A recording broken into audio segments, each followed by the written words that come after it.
This is a video response to Soul and Black's response to the I Don't Need a Man video. And I basically just wanted to prove some points here about I watched both videos, and I will say that I respect both points of views, and I think that both people made very valid points. And I think that men and women need to get some understanding on how it is to start and maintain and succeed at a family life.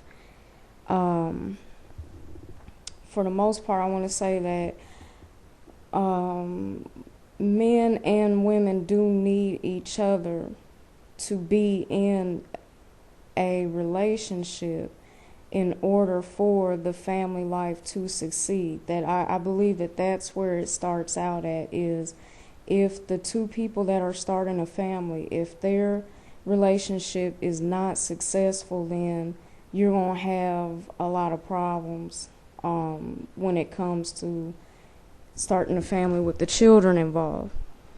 Now, I believe that even after the feminist movement and women started becoming more self-sufficient, that for whatever reason, when it came to family life, people did not build their families based off of whether or not they needed each other beyond physical needs. That was not a main concern. So that's why the feminist movement was able to come around and to start breaking up families and having single mothers, basically, and having laws only be for the mothers when it came to custody of children.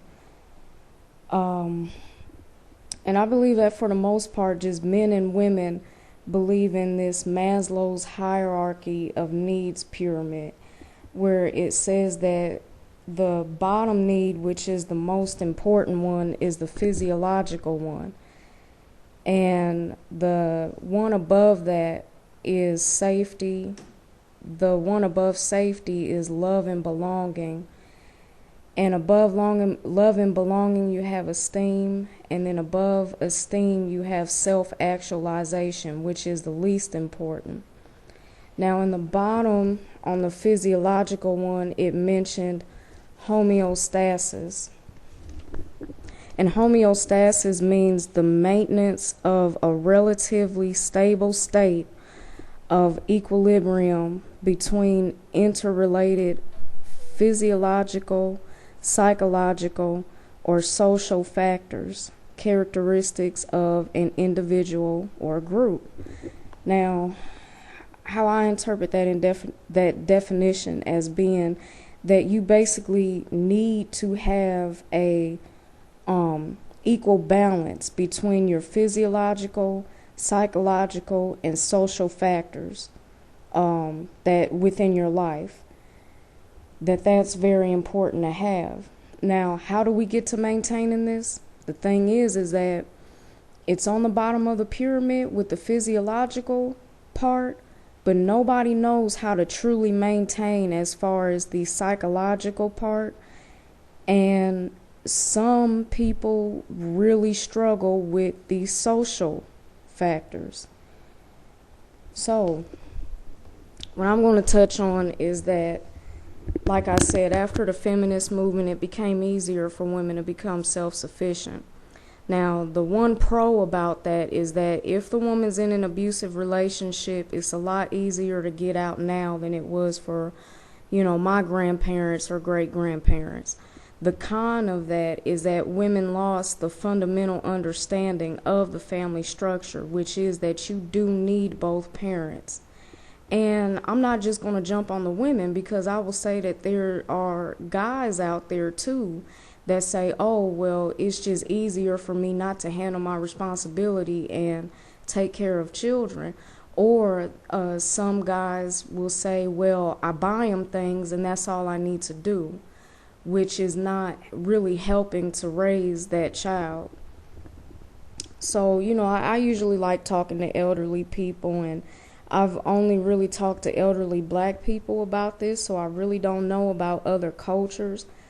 But the basis is to only provide the bottom of the hierarchy of needs pyramid. And this is something that happened even before the feminist movement, where people base their family structure off of, I only need to maintain my children. Maintaining them meaning I only buy things for them, I feed them, and I shelter them. And then after that, it just all goes out the window. Well, then the feminist movement comes around and the woman is able to do all that by herself. So all these women and guys, I don't want, I'm not saying it's right, but I'm saying understand that that is exactly where all these women are coming from. With Soul and Black, I do believe that you do understand that part. Now, this is why I completely disagree with it, and this isn't just a woman-man thing. I completely disagree with it because a lot of people live by the Maslow's hierarchy of needs pyramid. We only put forth the effort to try and provide our physiological needs and our safety needs.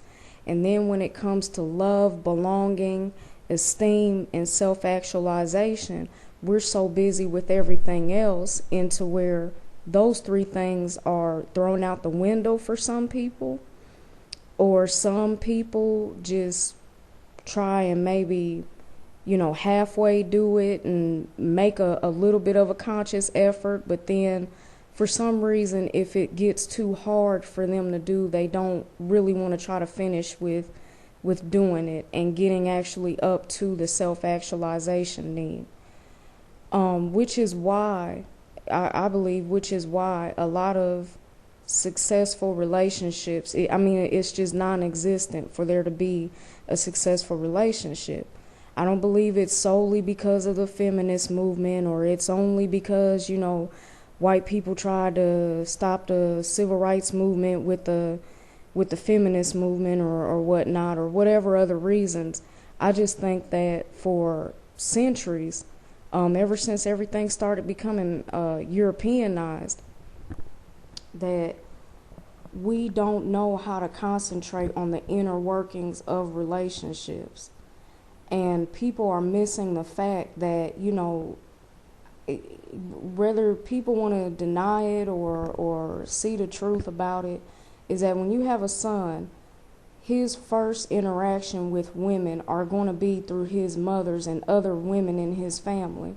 So if that's not a good interaction, more than likely he's not going to look at other interactions as being positive, and vice versa for the daughters. If she's not having good interaction with her fathers and other males in the family, she's not going to see anything positive about any other guys. They're going to be too busy trying to really get out of their minds what was embedded in them during those growth years. And so most of us, or most people, and this isn't about good people, bad people, people with issues or whatever. This is about just human race, period, goes into our 20s not knowing how to deprogram all that negativity. Why? Because the love and belonging, the esteem, and the self-actualization is put on the back burner. Our parents, our grandparents, our families have put that on the back burner. I don't care if you grew up getting whatever it was that you ever wanted in your whole entire life as a child. That was probably put on the back burner.